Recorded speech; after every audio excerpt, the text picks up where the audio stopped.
Okay, up for sale is my 1971 Volkswagen Karmann ghia. It has the better bumpers,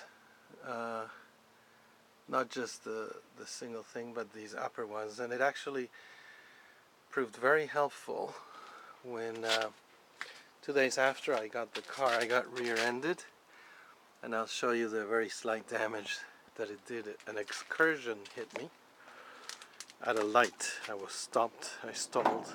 I want to show you the inside and tell you absolutely everything that's wrong with the car, so you know exactly what you're getting into. First of all, the radio isn't there. I do have an extra radio I can sell you.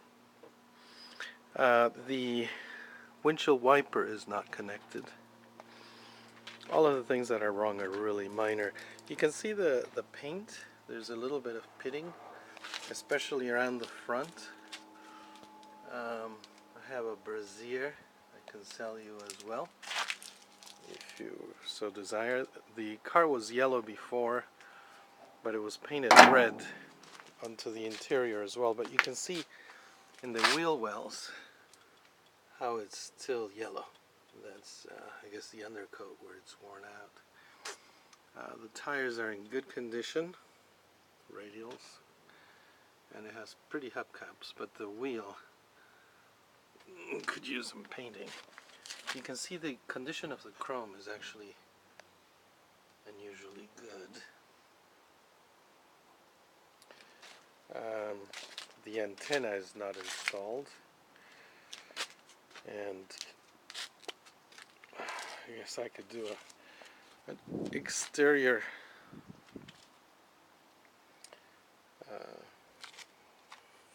visit first. Here is where the fender crumpled a little bit from the impact. You can see little details like this body piece are still intact, and there is a little bit of bubbling here, but the wheel well, I think I mentioned that in the write-up. Let's see. The engine is different. I upgraded the engine since I got the car. The original engine was tired, so I imagine it has 126,000. I bought it from a man who had it since the 80s and always had it garage kept. The new engine has headers. It came with headers, and it's from a 1974. It tested out at 120 pounds, pretty much right around there, within 5 or 10 pounds. Here it is. Battery's in good shape. I put a new coil in it. It's got an original German Solix carburetor, and what else can I tell? There's the original air filter. It's we converted it back to the generator, which came with the original engine. Just moved the parts over because it was working very well. So why mess with success? You can see the interior is pretty intact. It's a dual port 1674. I'll start it before the viewing is over so you can see how it runs. So all the glass is good. All the gaskets seem pretty good. There's this side as well. We'll go around to the inside. You can see the door panels are in good condition. I'm missing the little thing here for pulling the seat back. The rear seat is okay, it's in good condition, and I put this little adapter back here so that you could keep the seats closed. There's the inner compartment, pretty decent condition. This kind of works well. It's got speakers from the original radio that he had. I actually bought a nice radio. You can always contact me about it if you buy the car. I'll show you the ceiling liner. I don't know if you can see, it's actually intact, but there's a little bit of discoloration where obviously there are watermarks. And same with the front. I had to replace these two little, well, actually just one of them. I broke it. And the nice thing about these cars, unlike the Porsches that I had, is that parts are very easy to come by, very inexpensive. The horn button is there, but it's not attached to the horn. It does have the horn up front, but we didn't attach it. I took out the other steering wheel that it had. There's the odometer. I don't know if you can see the mileage. 26,127. And the emergency flasher does not work.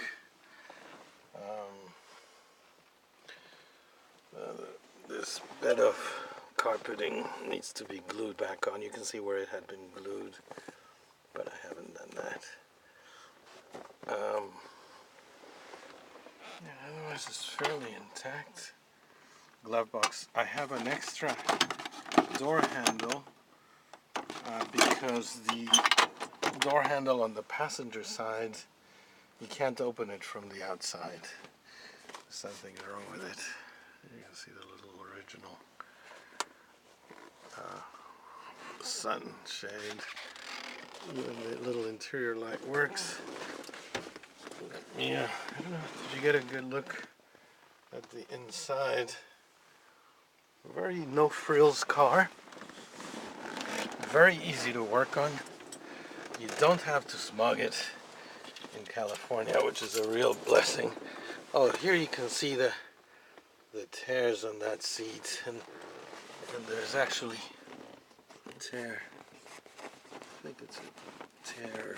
Maybe it's not a tear. No, it's the missing piece of the pocket. All these parts are not expensive to come by. The car is sat overnight, so I'll just go ahead and start it. You can see what it takes to do that. You can see what it sounds like. The engine is very strong. I'll take you outside, show the engine running.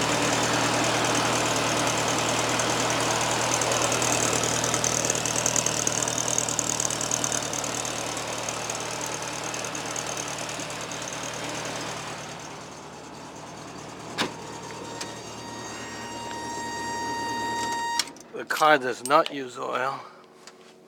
There's a bigger tear on the driver's seat. The foam, it needs a little bit of reupholstery. I just put some cardboard over it because it distributes the weight better. So this is simplicity in form. This is a hand-built German car.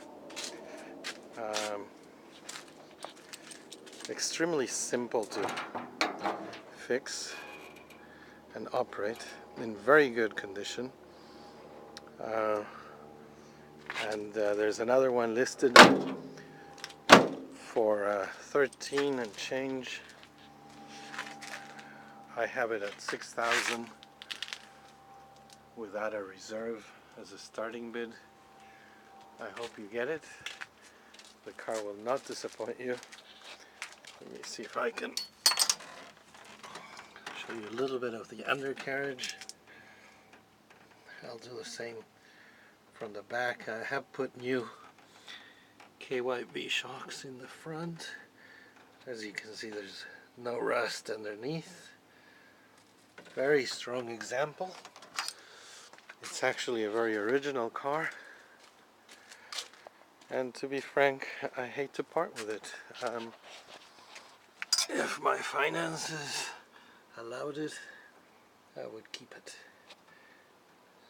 So there you have it.